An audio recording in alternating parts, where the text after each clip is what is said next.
দুর্গাপুরের ফুলঝর মোড়ে অনুষ্ঠিত এক জনসভা থেকে তৃণমূল কংগ্রেসকে তীব্র আক্রমণ করলেন রাজ্যের বিরোধী দলনেতা শুভেন্দু অধিকারী।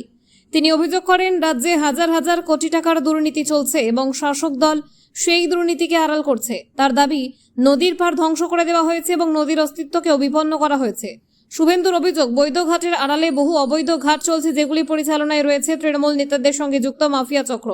এই জনসভাটি দুর্গাপুর পূর্ব বিধানসভার বিজেপি প্রার্থী চন্দ্রশেখর বন্দ্যোপাধ্যায়ের সমর্থনে আয়োজন করা হয়।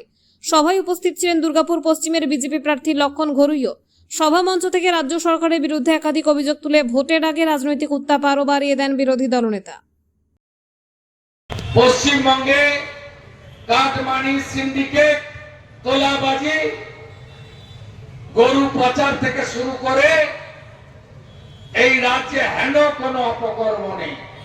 মাঝে মাঝেই দুর্গাপুর, বারাবণী, রানীগঞ্জে ইডির লোকেরা আসছে।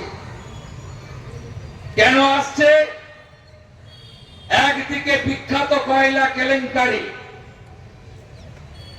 হাজার হাজার কোটি টাকার দুর্নীতি, অন্যদিকে প্রকৃতি মা যে নদীগুলো দিয়ে গেছেন, সব নদী শেষ করে দিয়েছে চোর তৃণমূল। বেড় নেই, পাড় নেই, সারা রাত্রি ধরে নদীগুলোর উপর কি বিভৎস অত্যাচার।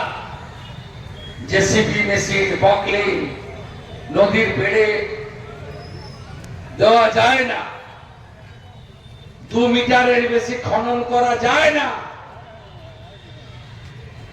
একটা ঘাট যদি বৈধ হয়, পারভেজের মতো চোরেরা, নরেন মলয়ের সঙ্গে যারা ঘুরে 100টা বেআইনি ঘাট চালাচ্ছে, হিসাব 75-25 রাখছে লোকাল তৃণমূল, পুলিশ, কিছু বাছাই করা সিভিক, আর 75 সোজা চলে যাচ্ছে পুলিশি পাওয়ারায় কালীঘাটে, পার্থকেষ্ট, চুনপুটি সব খেয়েছে হাওয়াই ছুটি।